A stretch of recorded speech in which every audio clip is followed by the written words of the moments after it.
So hi guys, myself Vedant. I'm a second year MBBS student at AIIMS Bhopal and also your mentor at Mentor.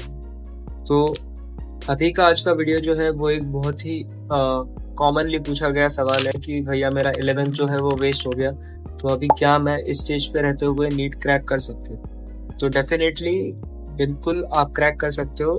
तो कैसे crack कर सकते हो जानने के लिए पूरा वीडियो लास्ट तक। तो सबसे पहले कि आपके मन में से ये डर हटा दीजिए कि मैं जो है मेरा 11th पूरा वेस्ट हो गया, इसका मतलब है कि मैं अभी बहुत पीछे हूँ बाकियों से। तो ये वाली बात नहीं है, क्योंकि मोस्ट ऑफ लोगों का यही दिक्कत होता है कि 11th में उन्हें समझ में ही नहीं आता है कि कैसे पढ़ाई करनी है, या 11th में वो थोड़ा सा एक गैप रह जाता है, क्योंकि 10th स्टैंडर्ड तक की पढ़ाई आपकी पूरी एक अलग लेवल की थी एंड 10th से 11th में आने के बाद एक बहुत ही एक सडन इंक्रीज हो जाता है सिलेबस में। तो उसको वजह से जो आपका सिलेबस इंक्रीज हो जाता है तो समझ में नहीं आता है कि किस तरह से पढ़ना है, तो उसको ग्रास्प करने के चक्कर में काफी टाइम चले जाता है, उसके चलते बहुत सारा टाइम वेस्ट हो जाता है। तो वो एक कॉमन सा प्रॉब्लम सब में होता ही है कि 11th सब बहुत जनों का उतना अच्छे से नहीं हो पाता। तो इसको चल के उदास नहीं होना सबसे पहले, तो इसको अपने को अभी देखना है कि अपने को क्या इम्प्रूव कर सकते हैं अपने, और उसके बाद अपने को उस पर वर्क करके अपना जो भी बैकलॉग था उसको अच्छे से कवर कर लेना।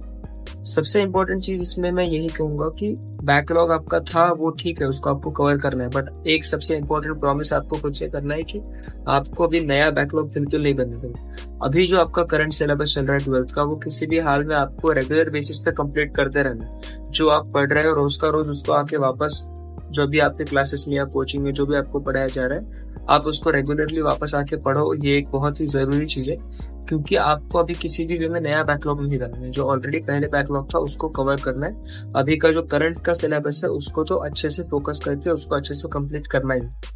तो आपको जो दूसरी चीज मैं बोलूंगा कि बैकलॉग जो आपका बना हुआ है 11th का, उसको कैसे कवर। तो देखो कि 11th का बैकलॉग जो है उसके लिए आप दो चीजें कर सकते हो, मतलब दो चीजों पे डिपेंड करता है कि आपने वो चैप्टर जो है वो पूरे तरह से ही नहीं पढ़ा है, या तो अगर आपने वो चैप्टर बहुत ही सुपरफिशियली पढ़ा है। अगर आपने वो चैप्टर सुपरफिशियली पढ़ा है तो आप उसको वन शॉट वीडियोस से या फिर कोई भी रिवीजन वीडियोस के थ्रू उसको कंप्लीट कर सकते हो। बट अगर आपने वो चैप्टर बिल्कुल भी नहीं पढ़ा है या आपको उसकी कुछ बिल्कुल भी हवा ही नहीं है उस चैप्टर के बारे में, तो अगर आपको टाइम अलॉट करता है और वो चैप्टर्स थोड़े से छोटे हैं, तो उन चैप्टर्स के लिए जैसे कि ये हो गया सॉलिड स्टेट हो गया, या फिर फ्लूइड मैकेनिक्स हो गया, या फिर लिविंग वर्ल्ड जैसे छोटे छोटे बायो के चैप्टर्स हो गए, तो ये सारे चैप्टर्स के लिए आप स्टार्टिंग से पूरे वीडियोस, या फिर आपको कोचिंग में अगर स्किप हो गया होगा तो आपको यूट्यूब पे कोई वीडियोस मिल जाएंगे फ्री ऑफ कॉस्ट वाले, तो वो वहां पे आप देख सकते हो और वहां से आप आपका जो छूटा हुआ था चीज उसको पूरी तरह से कंप्लीट कर सकते हो। और दूसरी एक चीज है कि जो आपके चैप्टर्स हुए हैं, जैसे कि बहुत सारे चैप्टर्स आपने आधे अधूरे किए होंगे, मतलब ऐसा है कि 20% कंप्लीट किया, 30% कंप्लीट किया, तो उन चैप्टर्स को आप क्या कर सकते हो, वन शॉट वीडियोस के थ्रू कंप्लीटली उसको कंप्लीट कर सकते हो। इसके साथ साथ ऐसे नहीं कि सिर्फ आपने थियरी कर लिया तो आपका बात खत्म हो गया, ये भी गलती आपको नहीं करनी, क्योंकि मोस्ट ऑफ द लोगों को उसकी उतनी आदत होती नहीं है। इसीलिए 10th के बाद वो 11th में जब शिफ्ट होते हैं तो उनको ये चीज की आदत नहीं होती है, तो उसके चलते वो उसको उतने अच्छे से उसको कंप्लीट भी नहीं कर पाते उनके 11th के पूरे सिलेबस को 11th में।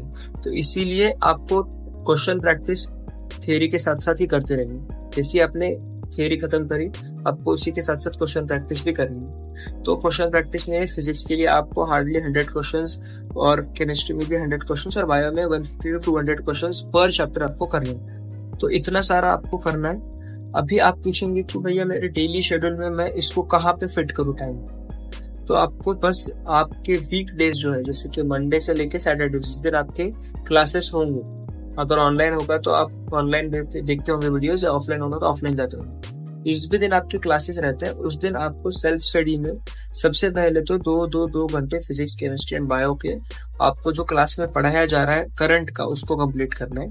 एंड उसको छोड़ के 1.5 से 2 घंटा आपको एक्स्ट्रा टाइम निकालना है आपका ये बैकलॉग कंप्लीट करने के लिए, जो आपके 11th स्टैंडर्ड के, ये आपको रेगुलर वीक डेज पे करना है।